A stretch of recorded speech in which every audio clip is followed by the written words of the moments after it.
శుభోదయం. ఈరోజు 6వ తరగతి 3వ పాఠం ఊంట్ చలా గురించి తెలుసుకుందాం.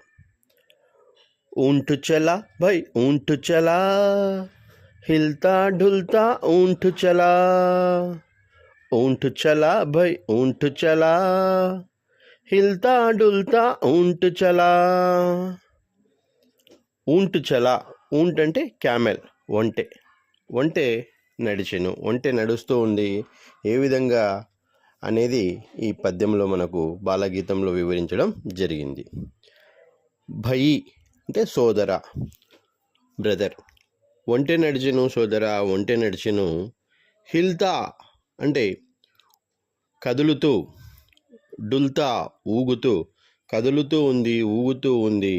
ఆ ఒంటె ప్రయాణం చేసినప్పుడు ఏ విధంగా ఒంటె కదులుతూ ఊగుతూ ఉంటుంది అనేది మనకు తెలుస్తుంది. ఇతనా ఊంచా ఊంట్ చలా, ఇతనా ఊంచా ఊంట్ చలా, ఊంట్ చలా భై ఊంట్ చలా. ఇతనా ఊంచా, ఇతనా అంటే ఇంత, ఊంచా ఎత్తైనటువంటిది, ఇంత ఎత్తైనటువంటి ఊంట్ చలా ఒంటె నడిచెను. Wundt చలా భై Wundt చలా.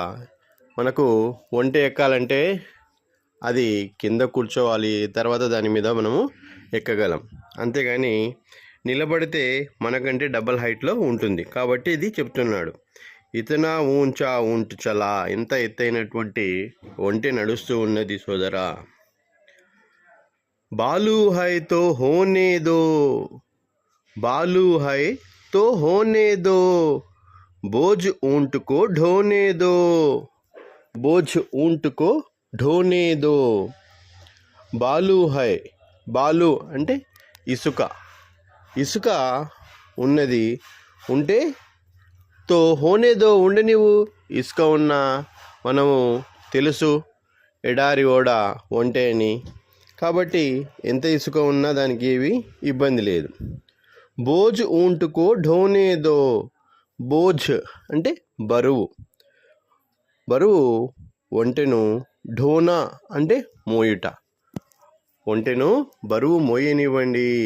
అది ఎడారి ఓడ. మనకు ఎడారులలో ఏ బరువు మోసుకొని పోవాలన్నా కూడా ఒంటె ద్వారానే మనం మోసుకొని పోతాం. ఊంచీ గర్దన్ ఊంచీ పీఠ్, ऊंची गर्दन ऊंची पीठ, पीठ उठाए ऊंट चला, पीठ उठाए ऊंट चला.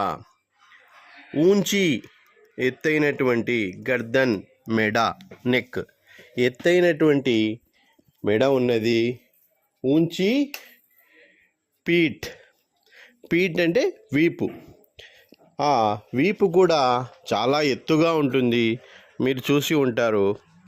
ఇక్కడ కూడా చిత్రంలో చూడండి. పీఠ్ ఉఠాయే ఊంట్ చలా, దాని వీపు పైకి ఎత్తుకొని ఒంటె నడుస్తూ ఉంటుంది అని మనకు ఈ బాలగీతం ద్వారా తెలుస్తూ ఉన్నది.